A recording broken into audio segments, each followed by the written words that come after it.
क्या आप इमेजिन कर सकते हैं कि एक दिन अचानक आपकी सुनने की क्षमता कम हो जाए या फिर आवाज बिल्कुल अलग लगने लगे? ये सोचकर ही डर लगता है, लेकिन कुछ ऐसा ही हुआ मशहूर सिंगर अलका याग्निक के साथ। पद्म भूषण से सम्मानित सिंगर ने कुछ समय पहले खुलासा किया था कि वो सेंसरी न्यूरल हियरिंग लॉस यानी कि SNHL नाम की एक रेयर हियरिंग लॉस कंडीशन से जूझ रही हैं, जो उनके मुताबिक एक वायरल अटैक के बाद डेवलप हुई थी। सेंसरी न्यूरल हियरिंग लॉस यानी कि SNHL हियरिंग लॉस का सबसे कॉमन और सीरियस टाइप माना जाता है। ये तब होता है जब इनर ईयर के अंदर मौजूद कॉक्लिया की डेलिकेट हेयर सेल्स या ऑडिटरी नर्व डैमेज हो जाती है। ये microscopic hair cells sound vibration को इलेक्ट्रिकल सिग्नल्स में कन्वर्ट करके ब्रेन तक पहुंचाती है, जिससे हम सुन पाते हैं। लेकिन एक बार ये सेल्स डैमेज हो जाएं तो ज्यादातर केसेस में ये नेचुरली रिपेयर नहीं होती, जिसकी वजह से हियरिंग परमानेंटली अफेक्ट हो सकती है। इस कंडीशन का सबसे बड़ा चैलेंज ये है कि ये धीरे धीरे भी डेवलप हो सकती है और कुछ केसेस में अचानक भी हो सकती है। कई लोगों को लगता है कि उनके आसपास के लोग धीरे बोल रहे हैं,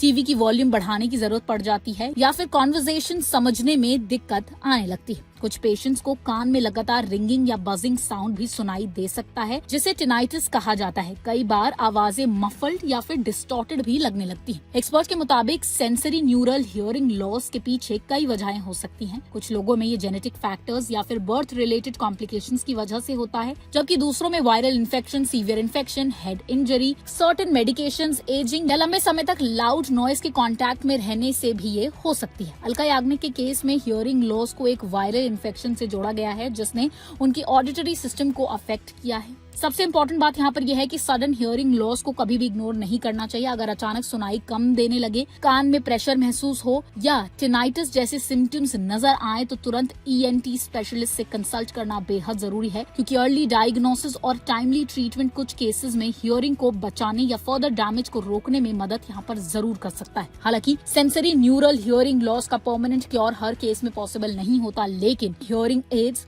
कॉक्लियर इम्प्लांट्स और रिहैबिलिटेशन थेरेपीज के जरिए पेशेंट्स की क्वालिटी ऑफ लाइफ को काफी हद तक इम्प्रूव किया जा सकता है। इसलिए हियरिंग से जुड़े किसी भी अनयूजुअल सिम्टम को नजरअंदाज करने की बजाय समय पर मेडिकल हेल्प लेना बेहद जरूरी हो जाता है। तो अगर आपको भी, आपके आसपास वालों को भी कोई भी ऐसे सिम्टम्स दिख रही हैं तो ENT स्पेशलिस्ट से जाकर जरूर कंसल्ट कराएं, इससे पहले की देर हो जाए। और ऐसी ही और हेल्थ से जुड़ी खबरों के लिए देखते रहें ओनली माय हेल्थ।